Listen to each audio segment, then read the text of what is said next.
The trading station floated in the darkness of space like a forgotten monument. It orbited a dying star that gave off more red light than warmth. This was the kind of place where people came to do business they did not want others to know about. Commander Jack Morrison stood in the docking bay and watched his shuttle power down. He was here to talk with the Krell about mining rights. It should have been a simple negotiation. He had done hundreds of these meetings before, but something felt wrong today. The air was too quiet. The station workers avoided looking at him. Jack was a tall man with brown hair that was starting to show gray at the temples. He wore the dark blue uniform of Earth's diplomatic corps with pride. On his belt was a small sidearm that he hoped he would never need to use. Two Krell guards met him at the entrance to the conference section. They were huge creatures that stood nearly 8 feet tall. Their scales were dark green and gleamed under the harsh lights. Their eyes were yellow and cold like a snake's eyes. They did not speak to him. They just gestured for him to follow. The corridor was narrow and smelled of chemicals that the Krell liked in their air. Jack's suit filtered most of it out, but he could still taste something bitter on his tongue. They walked for what felt like miles through the winding passages of the station. Finally, they reached a large door that opened with a hiss. Inside was a conference room carved from dark metal. The table was long and black. At the far end sat Ambassador Vexthor. The Krell diplomat was older than the guards, and his scales had patches of gray mixed with the green. His tongue flicked out constantly as if he was tasting the air for lies. Jack walked to his seat and sat down. He placed his datapad on the table and looked across at Vexthor. For a long moment, neither of them spoke. Then Vexthor leaned forward. His voice was a hiss that the translator in Jack's ear turned into words. He said that Earth's offer was insulting. He said that humans wanted too much and offered too little in return. Jack kept his face calm. He had expected this. The Krell always started negotiations by complaining. It was part of their culture. He explained that Earth was offering advanced medical technology that could save millions of Krell lives. In exchange, they only wanted access to mine certain asteroids that the Krell were not even using. It was a fair deal. Vexthor's eyes narrowed. He said that humans were children who had only recently learned to travel between stars. He said that the Krell had built an empire when Earth was still figuring out how to make fire. He said that humans needed to learn their place in the galaxy. Jack felt his jaw tighten, but he forced himself to stay calm. He had dealt with insults before. Words were just words. He started to respond, but then the lights went out. The room plunged into complete darkness. Jack's hand went to his sidearm, but before he could draw it, something hit him hard from behind. Pain exploded through his skull. His knees buckled. He tried to turn, but another blow caught him in the ribs. The air rushed out of his lungs. He fell to the floor. His vision was full of stars and dark shapes. He heard Vexthor's voice saying something in the Krell language. Then he heard laughter, cold and cruel laughter. After that, there was nothing but darkness. When Jack woke up, his head felt like it had been split open. He groaned and tried to sit up. Every muscle in his body screamed in protest. He was lying on a hard metal floor. The air was cold and smelled of rust and old machinery. Slowly, his eyes adjusted to the dim light. He was in a cell. The walls were bare metal sheets that had been welded together. There was no bed or chair or anything else. Just 4 walls and a floor and a force field that shimmered across the entrance like a curtain made of lightning. Jack pulled himself to his feet. His uniform was dirty and torn. His sidearm was gone, so was his datapad and his communicator. He walked to the force field and looked out into the corridor. A Krell guard stood watch. The creature was massive and held a weapon that looked like it could punch holes through ship hulls. Jack cleared his throat. He asked where he was. The guard did not respond. Jack tried again in the Krell language. He asked what authority they had to hold him prisoner. This time the guard turned its yellow eyes on him. It said that Jack was a prisoner of the Krell Collective. It said that was all he needed to know. Jack felt anger rising in his chest, but he pushed it down. Anger would not help him now. He needed to think. He needed to figure out what was happening and why. The Krell had never done anything like this before. They were aggressive in their business dealings, but they had always followed the basic rules of diplomacy. Taking a diplomat hostage was an act of war. Did they really want to start a war with Earth? Or was this something else? Maybe it was a test to see how humans would react. Maybe they thought Earth would negotiate and give them better terms. Maybe they thought humans were weak because they talked about peace and cooperation. If that was what they thought, then they had made a terrible mistake. Jack had been a soldier before he became a diplomat. He had fought in the contact wars when humanity first met hostile alien species. He had seen friends die. He had killed when he had no other choice. He knew what humans were capable of when pushed too far, and the Krell had just pushed very far indeed. He sat down with his back against the wall and started counting. He counted the seconds and minutes and hours. He watched the guard rotations and memorized the timing. He listened to the sounds of the station and tried to build a map in his mind. If he was going to escape, he needed to know everything he could about this place. But even as he planned and counted and observed, a small part of his mind was thinking about something else. He was thinking about what would happen when Earth found out what the Krell had done. He was thinking about Captain Lisa Hayes and the crew of the Defender. He was thinking about Admiral Richard Hayes and the power of Earth's military. And he was thinking that the Krell had no idea what they had just started. They thought they were holding one man hostage. They thought they had leverage. But what they had actually done was light a fuse. And that fuse led straight to the biggest bomb in the galaxy. Earth did not leave its people behind. Earth did not negotiate with hostage takers. Earth protected its own. And soon the Krell were going to learn exactly what that meant. Captain Lisa Hayes sat in her command chair on the bridge of the Earth vessel Defender. The ship was holding position near the edge of Krell space. They had been waiting for Commander Morrison to finish his negotiations and return. That should have happened 6 hours ago. Instead, they had received a transmission from the Krell that made her blood run cold. Her first officer, Paul Chen, stood beside her chair. He was a young man with sharp eyes and steady hands. He had served with Lisa for 3 years, and she trusted him completely. Paul read the message again and shook his head. He said the Krell were holding Morrison as a prisoner. They were demanding that Earth withdraw from the entire sector and give up all mining claims. If Earth did not agree within 48 hours, they would execute him. Lisa's hands gripped the armrests of her chair so hard her knuckles turned white. She had known Jack Morrison for years. He had saved her life during a pirate raid when their ship was boarded. He had pulled her out of a burning compartment when she was trapped. He was a good man and a friend, and now the Krell thought they could use him as a bargaining chip. Paul asked what they should do. Lisa took a deep breath and forced herself to think clearly. She told him to send a priority message to Earth Command. Use the fastest quantum relay they had. Make sure it was marked as urgent. Paul nodded and went to work. Around them, the bridge crew was silent. Everyone knew Morrison. Everyone understood what this meant. Lisa stood up and walked to the view screen. In the distance, she could see the Krell trading station where Jack was being held. It looked peaceful from here, just a collection of metal and lights floating in space, but she knew it was really a prison, and Jack was somewhere inside. She turned back to her crew. She told them to prepare the ship for combat operations, charge the weapons, ready the shields, plot escape routes in case they needed to leave quickly. Her tactical officer looked up with surprise. He asked if they were going to attack the station. Lisa shook her head. Not yet, she said. But the Krell needed to understand that Earth was not going to sit quietly. They needed to see that there would be consequences. The message reached Earth Command in 6 hours.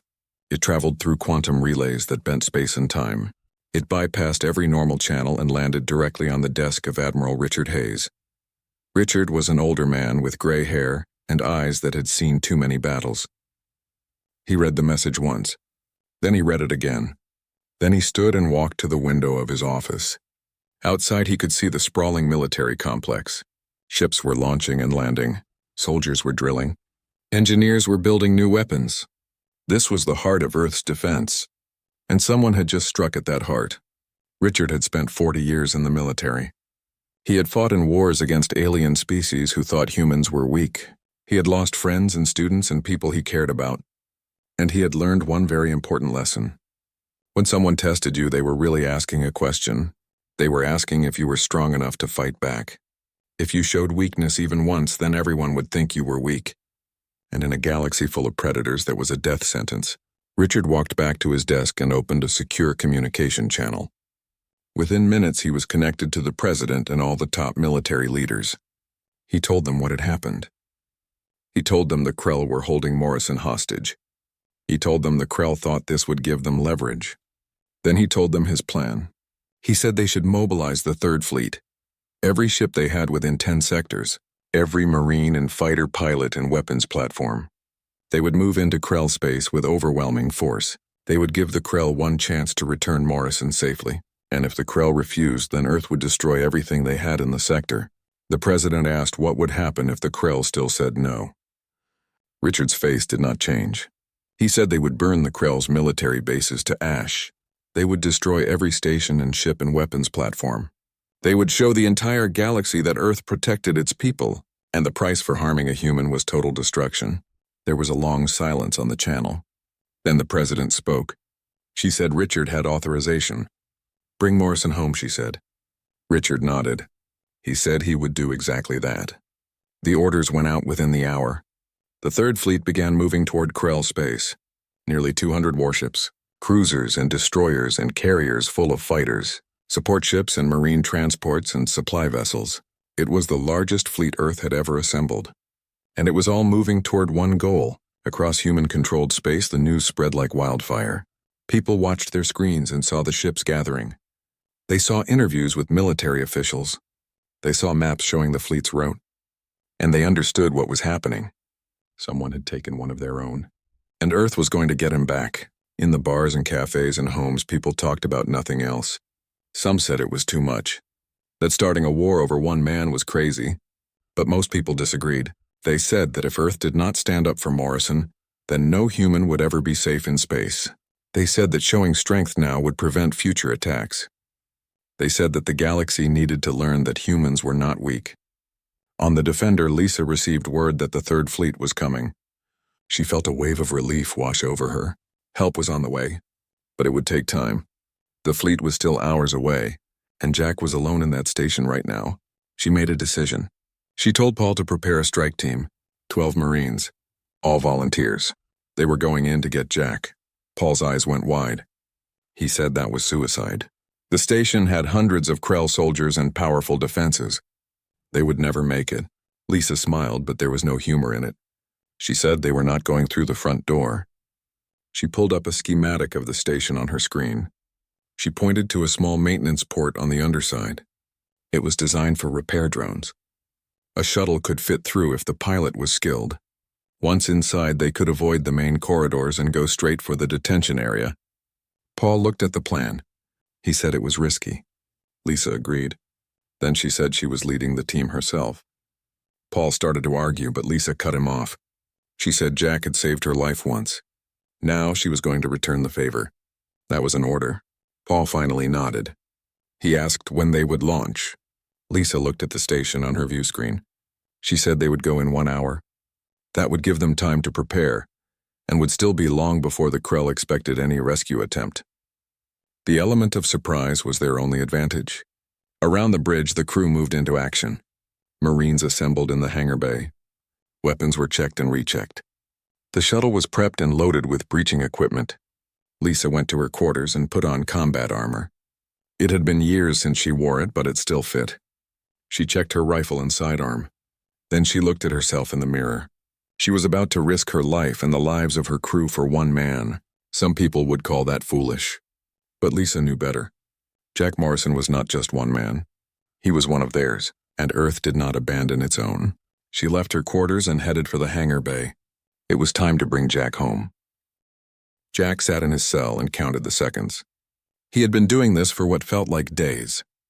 The Krell brought him food twice in what he assumed was a day cycle.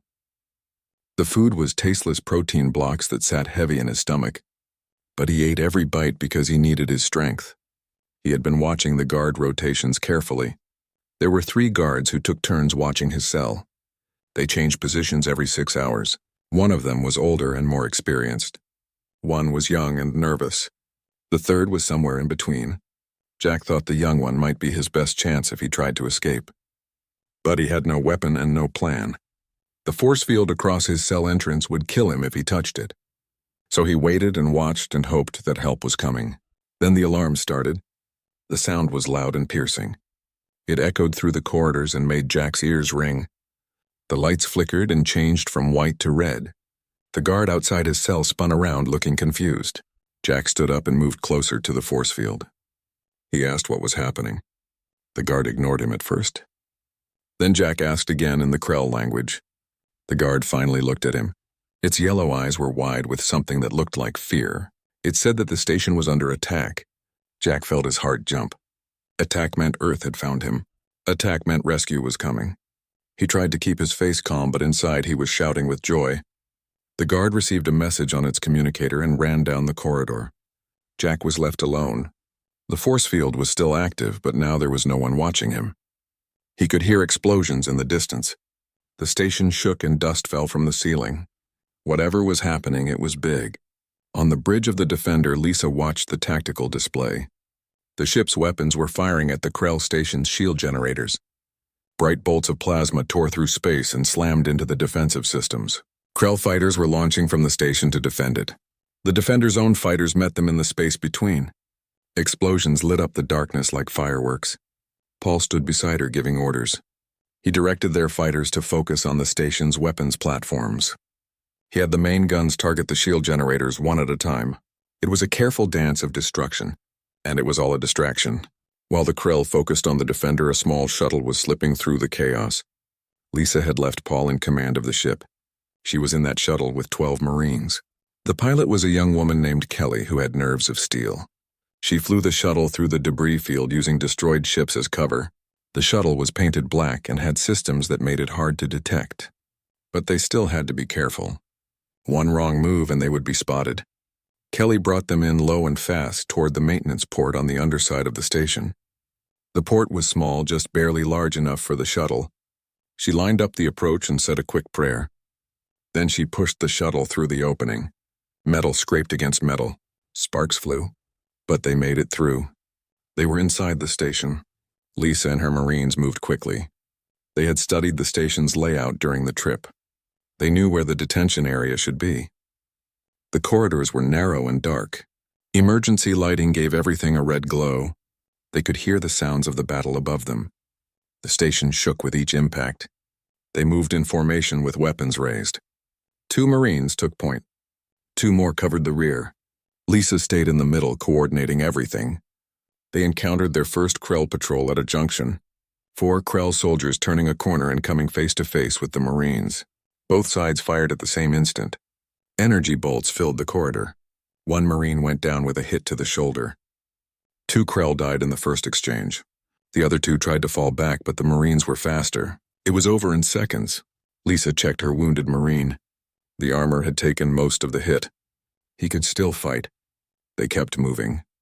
More patrols appeared. More firefights erupted in the narrow passages. The Marines fought with precision and speed. They had trained for this kind of close-quarters combat. The Krell were bigger and stronger, but in these tight spaces that did not matter. What mattered was accuracy and tactics. They reached the detention level faster than Lisa had expected. The Krell were disorganized because of the attack. They were rushing to defend the station and had pulled guards from less critical areas. Lisa's team found Jack's cell with only 2 guards watching it. The Marines took both guards down before they could raise an alarm. Lisa ran to the cell. She saw Jack standing inside, looking surprised and relieved. She deactivated the force field using controls she had studied during the flight. The field flickered and died. Jack stepped out. He looked thinner and tired, but his eyes were clear. He smiled at Lisa. He said she took long enough to find him. Lisa smiled back. She said traffic was bad. One of the Marines handed Jack a combat rifle and armor. Jack put on the armor quickly. His hands moved with the ease of someone who had done this many times before. He checked the rifle and nodded. He was ready. They started back the way they had come. But now the Krell knew they were there. The station's internal defenses had been activated. Automated guns dropped from the ceiling. Bulkheads began closing to trap them. The team ran through the corridors, firing at everything that moved. They threw grenades to clear intersections. They used breaching charges to blow through locked doors. It was chaos and noise and the smell of burning metal. They lost another Marine when a bulkhead came down and separated him from the group. They had to leave him behind. There was no time to go back. Lisa felt sick about it, but she kept moving. They had to get Jack out. That was the mission. They were 50 meters from the maintenance corridor when they ran into a Krell commander. He was wearing heavy assault armor that made him look twice as big. Behind him stood a dozen Krell soldiers in full combat gear. The corridor was wide here and there was no cover. The Krell commander raised his weapon. He said in broken English that they would all die here. Lisa brought up her rifle. She said they would see about that. Then the wall behind the Krell exploded. Fire and smoke filled the corridor. Through the opening came soldiers in powered armor that was more advanced than anything Lisa had seen. They moved like lightning and hit like thunder. The Krell soldiers fell in seconds. The commander tried to fight, but his armor was torn apart by concentrated fire.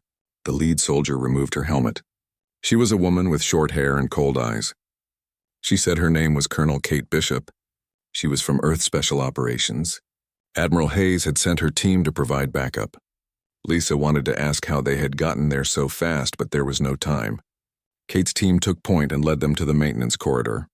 They moved as a unit, cutting through any Krell that tried to stop them.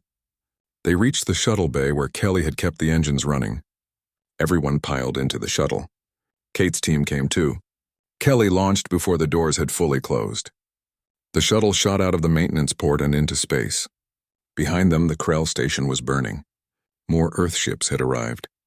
The Third Fleet had come. Nearly 200 warships surrounded the station. Their weapons were charged and ready. Jack looked out the viewport at the massive fleet. He had never seen so many Earth ships in one place. It was beautiful and terrifying at the same time. Lisa sat beside him. She asked if he was okay. Jack nodded. He was bruised and tired and angry. But he was alive, and he was going home. On the flagship, Valiant Admiral Richard Hayes watched the tactical display. The Krell fleet was outnumbered and outgunned. They knew it. He opened a channel to the Krell High Council. His voice was cold and clear. He said Morrison was safe now. But Earth was not done. The Krell had 1 hour to evacuate their military installations in this sector. After that, everything would be destroyed. The Krell tried to argue, but Richard cut them off. He said there would be no negotiation. This was the consequence of taking a human hostage. 1 hour. The Krell High Council chamber was filled with angry voices. 12 council members sat in their stone seats arguing with each other. The holographic display in the center showed the Earth fleet surrounding their installations. Nearly 200 warships, all with weapons charged and ready. Councilor Zarkesh tried to bring order, but no one was listening. Ambassador Vexthor stood in the middle of the chamber. His scales had lost their color. He looked smaller somehow, as if the weight of what he had done was crushing him. Another counselor named Shalrek pointed at him with a clawed hand. He said that Vexthor had doomed them all. He said that taking the human diplomat was the stupidest thing anyone had ever done. Vexthor tried to defend himself. He said the humans were supposed to negotiate. He said they were supposed to show weakness. He said no one starts a war over one person. Zarkesh slammed his hand on his seat. The sound echoed through the chamber and everyone went quiet. He said that Vexthor had completely misunderstood humans. He said that humans were not like other species. They did not think the same way. They did not value things the same way. For humans, every individual life mattered. That was not weakness. That was a different kind of strength. The holographic display changed. It now showed Admiral Richard Hayes. The human's face was calm, but his eyes were cold like ice. He repeated his ultimatum. 1 hour to evacuate all military personnel from the sector. After that, Earth would destroy everything. Vexthor shouted at the display. He said they should fight. He said the Krell had more ships in other sectors. They could call for reinforcements. They could win. Zarkesh turned to look at him. He said that even if they won the battle, they would lose the war. He said Earth had shown it was willing to mobilize its entire military for one person. What would they do if the Krell killed thousands of humans in a battle? They would not stop until every Krell was dead. Another counselor agreed. She said the humans had made their point. They had shown their strength. Now the Krell needed to survive and learn from this. Fighting would only make things worse. The council took a vote. 8 members voted to evacuate. 3 voted to fight. Vexthor did not get to vote because he had caused this mess. The decision was made. Zarkesh gave the order. All Krell military personnel in the sector would evacuate immediately. They had 55 minutes left. Across the sector, Krell soldiers and officers received the evacuation order. Some were angry. Some were relieved. But they all followed orders. They boarded transports and fled from the stations and platforms. They left behind weapons and equipment and supplies. They left behind years of work and construction.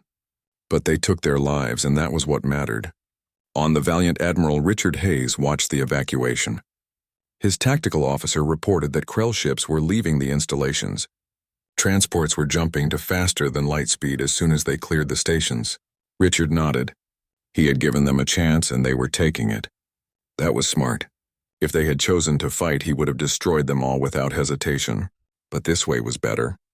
This way the Krell would survive and remember. The hour passed. The evacuation was complete. Every Krell installation in the sector was empty. Richard looked at his bridge crew. He said it was time. He gave the order to open fire. The Third Fleet unleashed everything. Missiles streaked through space, leaving trails of fire. Plasma bolts lit up the darkness. Kinetic rounds moving at incredible speeds punched through metal like paper. The Krell stations exploded one after another. Weapons platforms broke apart and tumbled through space. Defensive systems that had taken years to build were destroyed in minutes. It was overwhelming and precise and unstoppable. Jack Morrison watched from the observation deck of a medical ship. He had been checked by doctors who said he was healthy except for some bruises. Now he stood at the viewport and watched Earth's military might on display. Lisa stood beside him. She asked how he felt. Jack said he did not know. Part of him was glad the Krell were paying for what they did. Part of him felt sad that it had come to this. He had wanted to build bridges between species. Now he was watching those bridges burn. Lisa said it was not his fault. The Krell made a choice when they took him hostage.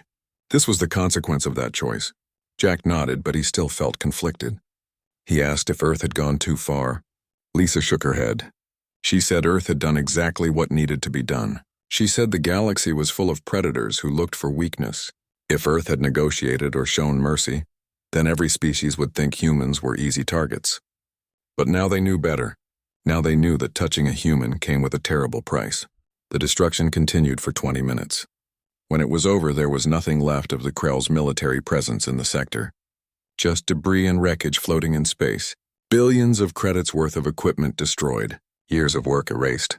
Richard opened a galaxy-wide communication channel. Every species that had the technology to receive it would hear this message. He said that what happened here was a lesson for everyone. He said Earth did not negotiate with those who took hostages. He said Earth protected its people no matter the cost. He said that any species that harmed a human would face the same response. The message was clear and simple. Earth was not weak. Earth was not afraid. And Earth would cross the galaxy to bring its people home. The message spread across space faster than light. It reached trading stations and colonies and homeworlds. Species that had never heard of humans suddenly knew who they were. Species that had dismissed humans as newcomers suddenly paid attention. In bars and meeting halls and government chambers across the galaxy, people talked about what Earth had done. Some said it was excessive. Some said it was justified. But everyone agreed on one thing. Humans were not to be underestimated. 3 days later, Jack was back on Earth. He stood in a conference room in the military headquarters. Around the table sat admirals and generals and diplomatic officials. They asked him questions about his capture. They asked about the Krell and their intentions. They asked what should happen next. Jack answered every question carefully. He told them everything he remembered. When they asked if the Krell capture had been planned, he said yes without hesitation. When they asked if the Krell High Council had known, he said probably. When they asked what Earth should do now, he paused. He said Earth had made its point. The Krell had been punished. Their military power in the region was broken. But if Earth pushed too hard now, it would create a war that nobody wanted. He said Earth should stay strong but not seek more revenge. Admiral Hayes agreed. He said Earth would maintain its military presence near Krell space. They would watch and wait. But they would not attack unless provoked again. The meeting ended. As people filed out of the room, Richard asked Jack to stay. When they were alone, Richard said that Jack had been through hell. He said Jack could take time off or even retire if he wanted. No one would blame him. Jack shook his head. He said he was a diplomat. That was his job and his calling. He said if he let fear stop him, then the Krell would win. Richard smiled. He said he had hoped Jack would say that. He said Earth needed good diplomats now more than ever. The galaxy was watching to see what humans would do next. They needed to show strength but also wisdom. He said there was a species called the Talaxians who wanted to talk about an alliance. They were peaceful and advanced. A treaty with them would be valuable. He asked if Jack would be interested in leading those negotiations. Jack thought about it. A new mission. A new species. A chance to build something instead of watching things burn. He said yes. Richard stood and shook his hand. He told Jack to take a month off first, rest and recover. Then he could start his new assignment. Jack agreed. He left the building and walked out into the sunlight. The sky was blue and clear. Birds flew overhead. People walked past going about their normal lives. It was peaceful and normal and wonderful.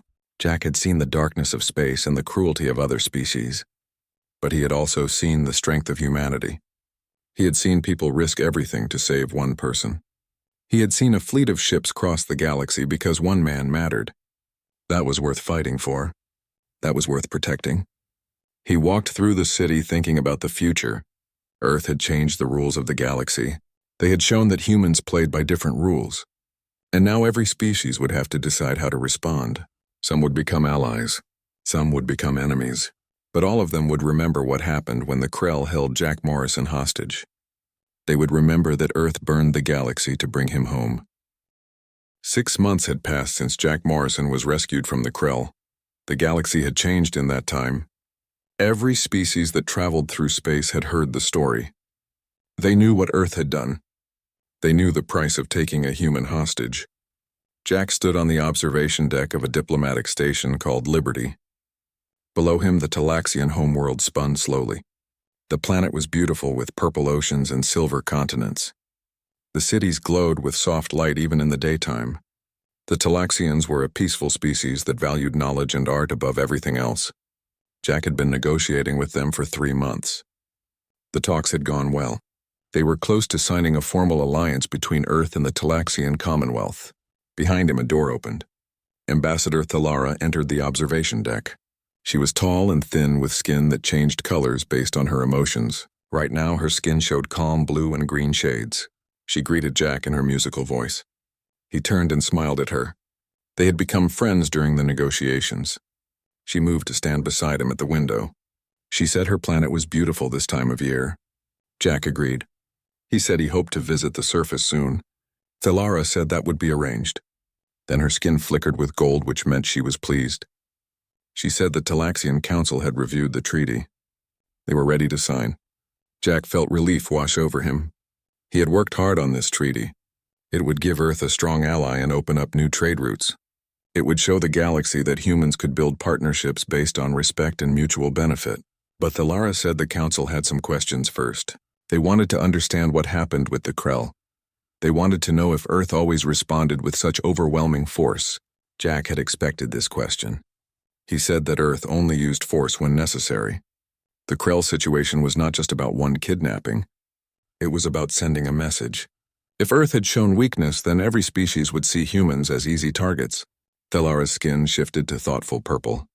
She said she understood the logic.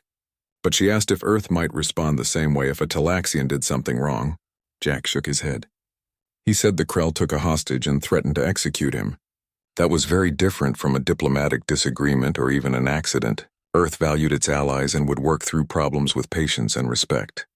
He said what happened with the Krell was about deterrence and protecting principles. Those same principles meant Earth would be a loyal and trustworthy ally. Thalara's skin returned to calm colors. She said that was what the Council needed to hear.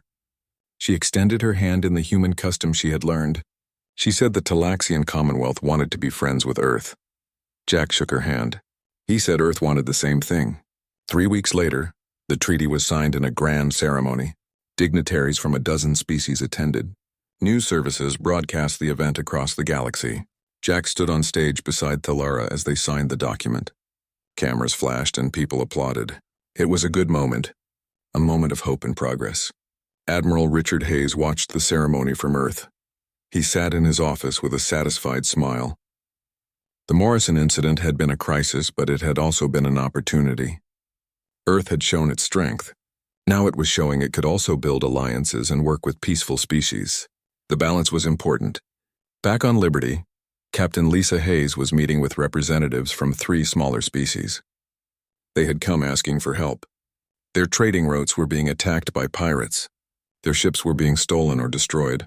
Their people were dying. The representatives were nervous. One of them was an insect-like creature named Ticrix. He said they had heard Earth protects its own people. He asked if Earth might protect others who asked for help. Lisa considered the request carefully. She said Earth was not a mercenary force. They did not hire themselves out for money. But Earth did believe in protecting innocent lives and maintaining safe space for trade. She said if these species were willing to work with Earth and coordinate their security forces, then Earth might be able to help. Tickrix asked what Earth would want in return. Lisa said Earth wanted friendship. She said they wanted trade agreements and cultural exchanges. She said they wanted to build a network of allies who shared their values. She said Earth was not looking to conquer or control anyone. They just wanted to make the galaxy safer for everyone. The representatives talked among themselves. Then Tickrix said they accepted. Within a month, Earth ships were patrolling the trade routes. They worked alongside the local security forces. When pirates attacked, they found themselves facing coordinated resistance. Several pirate ships were destroyed. Others were captured. The attacks stopped. Word spread quickly.